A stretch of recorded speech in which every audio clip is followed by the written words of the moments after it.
Alter, wir sind jetzt in Alpenrose, Alter, und ich nehme euch ein bisschen mit beim Herrichten, was wir so brauchen, genau, wie unser Tag ausschaut. Also am Abend jetzt, da im Hintergrund seht ihr Max, der ist jetzt gerade am Spätzle machen. Da kocht schon das Wasser, immer mit Salz, sonst schmecken die Spätzle auch scheiße. Genau. Viel Spaß. Foto? Nein, ich will mal schauen. Das ist der Ende über die Foto. Kamera?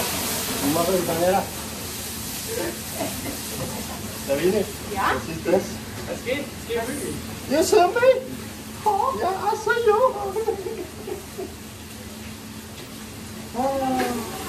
Geht wirklich. Dann tun wir da ein bisschen vorbereiten. Du hast gesalzen, gell?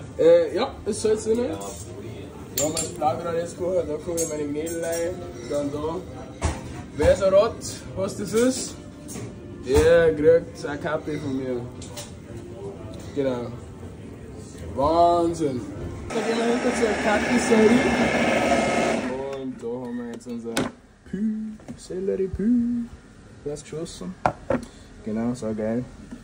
Und das filmen wir uns jetzt vorne auf. Und so läuft das. Mise en place, vorbereiten, blöd schauen. Genau.